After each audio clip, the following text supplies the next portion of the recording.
Welcome to Get Prepared to Study Online, or GPSO. What we're going to do is take a little tour through the classroom. Okay, first there's a scroll bar so you can see the full page. There's also a side menu which has Home Page, Course Book, Resources, Help, Discussion Board, My Grades, Wiki, Announcements, Assignments, Example Exams. Scroll down a little bit more. Course Site Help, and UniLearn website. Okay, for the first few, Home Page, Course Book, if you look at the home page, there is a description and it tells you on the home page, when you click on the home page, in the side menu bar, you will come back to this page. So that's how you get to the home page. Home page has all your instructions. On each of the pages, there's going to be little descriptions, so click into each of the areas on the menu bar to the left to see what they contain.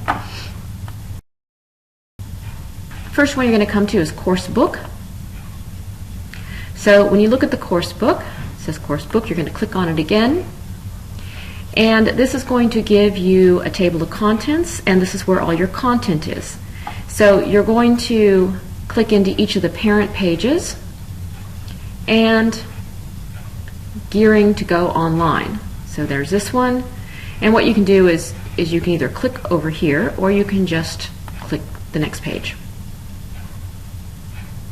So make sure you have everything you need to start, and you can go down and you can see that there is quite a bit of content in here to help you get prepared to study online. Creating your assignments, how to be a better college reader, strategies. So this also moves this way and up and down. Now you can also use these to collapse this even smaller, so you have more room, and you can just make the page go back and forth, or again you can have it come out. Okay, the next one is resources. So we're going to click on the resource tab. You have study guides and strategies, so these are resources. Right here you have basic research skills, so this is an actual interactive PDF that allows you to go through. So the first one you go to is focusing your research, narrowing research topics, search strings, types of resources, and then you go to types of resources, which talks about primary, secondary, and tertiary sources. So you can see you just follow the little trail until you get to the end and you're done. This opens up in a separate window, so you would just close that tab and you're back in the classroom. There's also a Purdue Online Writing Lab, so if you go here, again it opens up in a separate tab, and you can come over here at Suggested Resources. This is writing and teaching writing, research, grammar mechanics. So the APA formatting is the Harvard standards, so you can look at that. And then this gives you all sorts of information over here on how you reference, cite, and general things. Close that. Next one down, Help. Not going to click into it. The Help takes you to the help desk for Blackboard. Now we have discussion boards. Okay, in your discussion boards, you can look, and this is introduction, thread discussions. So I'm going to click into thread discussions, and you just click on the name, and this shows you who has posted what. I want to look at this. I just click on the question. So what I can see is what is question 2? Okay, and if I wanted to reply to this part of the thread, I would click down here, reply. If I want to reply to the original posting, I would click here and reply. Now this says quote, so what that means is that I can come down here and I can quote what they're saying, And what it does is it takes originally what was said by that author, puts it into quotes, and then allows me to comment underneath it.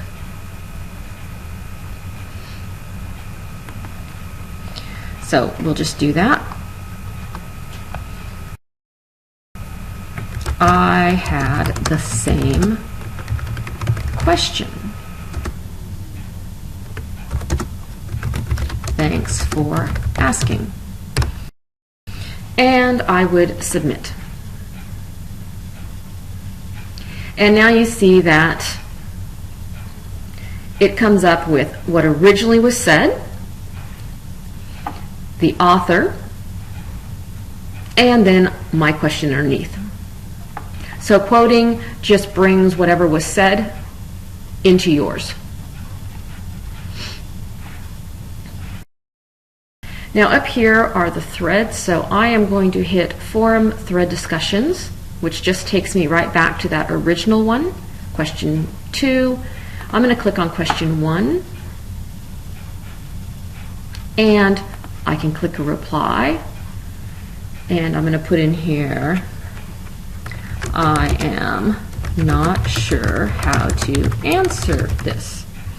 And of course these are all just examples. Thanks, Janelle. So I put my name, submit. I could even put hi, so anonymous. And now there is a question being asked. So if you went back, you would now see that there are 2 posts, and this has a total of 3 posts. So that's discussion boards. My grades.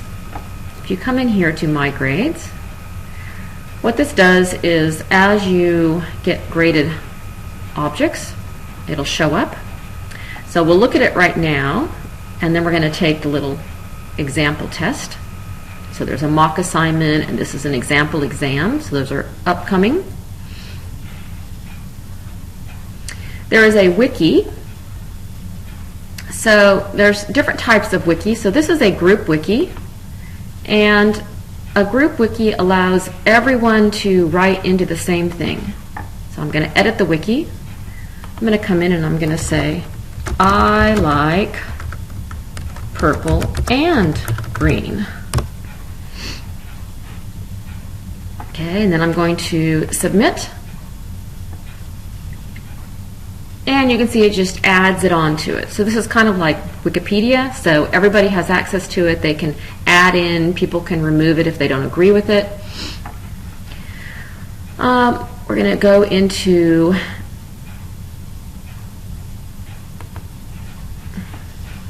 breadcrumbs. So I'm going to click on Wiki again. Now, what is a wiki? So this does not allow you to comment at all. So basically the instructor has put in here what a wiki is and how you would use it. But you cannot comment or do anything with it. Then we'll look at the last type of wiki. This is a wiki with comments. So the teacher can post something and it allows students to comment on it. So I can come in here and I can say, this is really cute. And I can add it. And now there's one comment. So if I wanted to see the comment, you'd click on it and it shows that this is really cute. Next, we have announcements. Announcements are things that the teacher or a student support officer would put into the classroom. It can be teacher leave, it can be when a due date is, something really important that has just happened. Okay, assignments. Assignments allow you to add stuff. So here is the mock assignment. Please click on the title Mock Assignment above to view. Mock assignment should be 500 words. Okay, so I have this mock assignment. And what it allows you to do is, as you see right here, it says browse my computer. The content collection is just whatever you've uploaded already. So I would go into my computer, I would find the paper that I need to attach.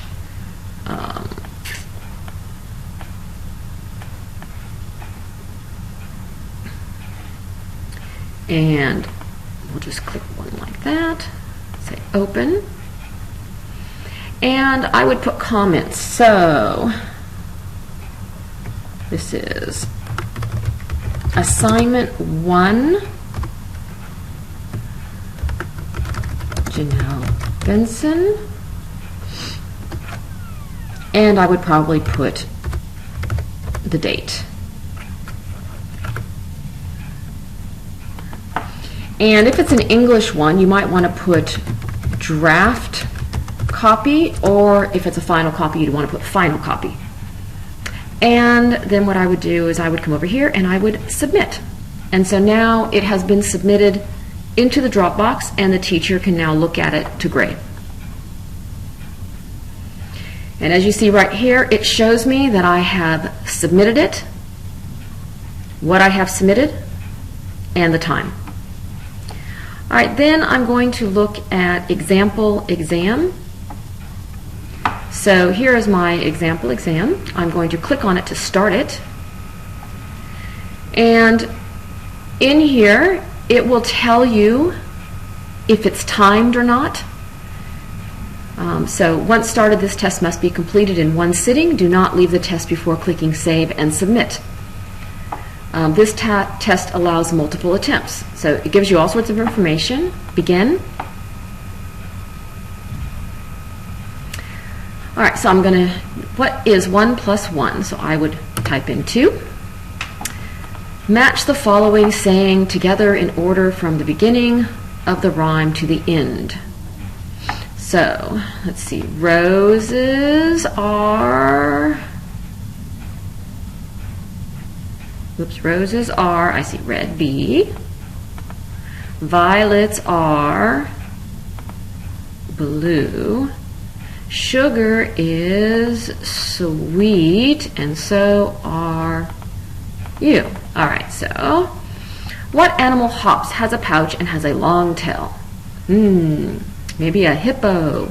I'll put kangaroo. Actually, I'm going to put budgie because my budgie hops.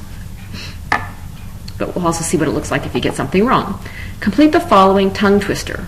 Rubber, blank, buggy, bumper. Okay, so I'm going to put, please do not capitalize your answers. Remember to read that. Rubber, baby, buggy bumper. All right, so now I'm going to save and submit. Test submission confirmation. Click cancel to return to the test. Click OK to submit. So a warning always comes up when you're going to submit. And now I have submitted. Now I know I missed one question, did it on purpose. And so now I'm going to look at my grades. Click OK. I should read the directions first. Click OK. All right. And there it tells me I got that wrong. Of course I knew that. Oh, sorry, that isn't the correct answer. Now I'm going to look at my grades. So before there was nothing there. And now if I come back and I look at my grades, I can see. Here are my grades. Calculated grade. I had 30 out of 40. Weighted totals, there weren't any. This is an example. And my mock assignment, it shows it has been submitted. Now, if I click on the mock assignment,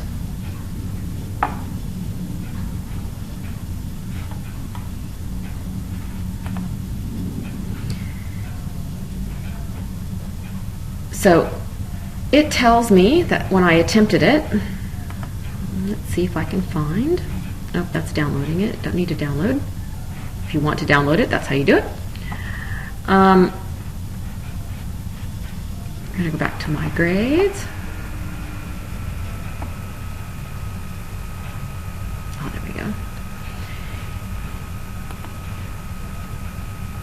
Category test. Category assignment. Okay, so the teacher has not looked at it yet.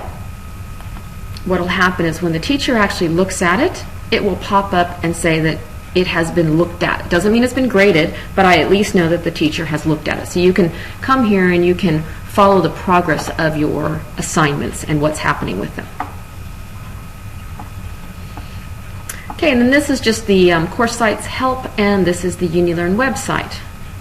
So I'll go back to the home page.